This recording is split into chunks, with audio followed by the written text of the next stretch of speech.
ஆண்டாள் எம்பெருமானார் ஜீயர் திருவடிகளே சரணம். நமஸ்காரம். இன்றைக்கு முதல் திருமொழியில 9வது பாசுரத்துல காமதேவன் கிட்ட, உனக்கு மனசாட்சி இருக்கா காமதேவா?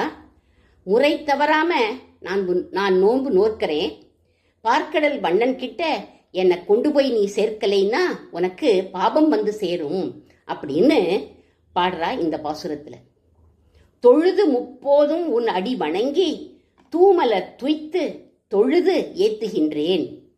காமதேவா, 3 வேளையும் உன்னை வணக்கத்தோட பூஜை பண்றேன். உனக்கு உகந்த மலர்களை தூவறேன். உன்னை ஏத்தி சோஸ்திரங்கள்லாம் சொல்லி போற்றி பாடினேன். பூஜையில ஏதாவது தவறு இருக்க போறதே அப்படின்னு நினைச்சு மறுபடியும் தொழுது உங்ககிட்ட மன்னிப்பு கேட்டேன். கண்ணனை தவிர வேறு தெய்வமே எனக்கு தெரியாது காமதேவா. எம்மனா, என் குலதெய்வமே, என்னுடைய நாயகனேன்னு இருக்கக்கூடிய நான் உன்னை பூஜிச்சேன். பழுதின்றி பார்க்கடல் வண்ணனுக்கே பணி செய்து வாழப் பெறாவிடில் அப்படிங்கிறார். பூமியை சூழ்ந்து நிற்கக்கூடிய பார்க்கடல், சமுத்திர வசனே தேதின்னு இந்த பார் மடந்தைக்கு ஒரு நீலப்பட்டாடை போல விளங்கக்கூடியது இந்த கடல். அந்த கடலுக்கு இவன் வண்ணன். அந்த நீலவண்ண கண்ணனுக்கு நான் பணி செய்து வாழ வேண்டும். அவனுக்கே கைங்கரியம் செய்ய வேண்டும். அவனுக்கு கைங்கரியம் செய்வதே வாழ்க்கைன்னு எனக்கு அமையணும். வாழ்க்கை அமையணும்னா அவனுக்கே நான் வாழ்க்கைப்படணும் அப்படின்னு ஆசைப்படுறா நாச்சியார் இந்த இடத்துல. அதையும் பழுதில்லாமல் அப்படிங்கிறார். ஒரு சின்ன குறை கூட இல்லாம, தவறு ஏற்படாம பார்த்து பார்த்து கவனமா காலம்பரை எழுந்ததிலிருந்து ராத்திரி டோலோத்சவம் வரை மாற்றி மாற்றி மாற்றி மாற்றி கைங்கரியம் பண்ணணும்.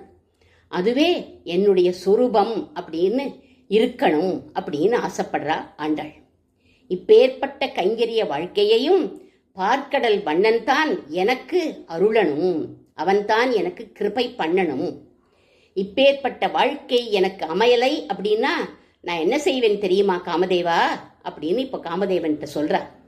நான் அழுது அழுது அலமந்து அம்மா வழங்க ஆற்றவும்.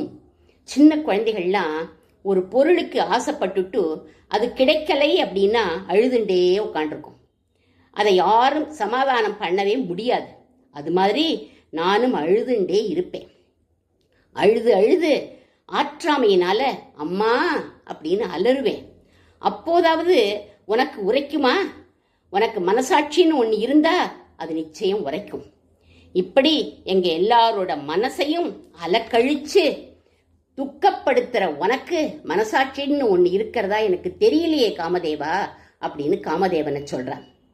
ஒரு மண்டலமா நியமத்தோட இந்த குட்டிகள்லாம் காமதேவ பூஜை பண்ணாலே நாம இப்படி பேசாம இருக்கோமேன்னு உன் மனசாட்சி உன்னை குத்தல அப்படின்னு கேட்கிறா. நாங்க அழறத பார்த்துட்டு ஊர்ல உள்ளவாள்லாம் இந்த காமதேவனுக்கு பூஜை பண்றதே வேஸ்ட்னு உனக்கு பூஜையே பண்ண மாட்டா காமதேவா. அப்பதான் உனக்கு உரைக்கும் அப்படிங்கிறார். காமதேவன் பேசாம இருக்கிறத பார்த்துட்டு ஒரு உபமானம் சொல்றான். உழுவதோர் எருதினை நுகங்கொடு பாய்ந்து ஊட்டமின்றி துறந்தால் ஒக்குமே. ஒரு நல்ல பலமுள்ள ஒரு ஜாதி காளமட்டை ஒத்தன் ஓட்டிண்டு வந்து காலம்பரிலிருந்து சாயங்காலம் வரை நுகத்தடியில பூட்டி நிலத்தை நன்னா உழும்படி பண்ணினான். கடைசியில அதுக்கு தீனிலாம் ஒண்ணு கொடுக்கல, தண்ணி கூட கொடுக்கல. அந்த நுகத்தடியாலேயே அடிச்சு அதை துரத்தி விட்டுட்டான். எப்பேற்பட்ட கல் நெஞ்சக்காரன் அவன். அதே மாதிரிதான் பசுமாட்டையும் பண்ணுவா. எல்லாரும் பாலை நன்னா கறப்பா, அதை வியாபாரம்லாம் பண்ணுவா, பணக்காரனா ஆயிடுவா. வயசானதுக்கு அப்புறம் அது கிழமாடுன்னு சொல்லி அந்த மாட்டை வித்துடுவா. இது எவ்வளவு பெரிய பாபம் தெரியுமா? மாடாவது 5 அறிவு உள்ள ஒரு ஜீவன். பெற்றோர்களையே வயசானதுக்கு அப்புறம் மனைவியோட பேச்சை கேட்டுண்டு வீட்டை விட்டு வெளியில துரத்திடுவார்கள் சிலர். இல்ல ஏதாவது முதியோர் இல்லத்துல போ அப்படின்னு விரட்டி அடிச்சுடுவார்கள். இவாள மாதிரிதான் இருக்கு மன்மதா உன்னுடைய செயலும் அப்படிங்கிற இவ்வளவு உபமானத்தை எடுத்து சொல்ற. உன்னோட செயல் இந்த மாதிரி இருக்கு, உனக்கு பாபம் வந்து சேரும்னு பயமுறுத்துறா நாச்சியார் இந்த பாசுரத்துல. ஆண்டாள் திருவடிகளே சரணம்.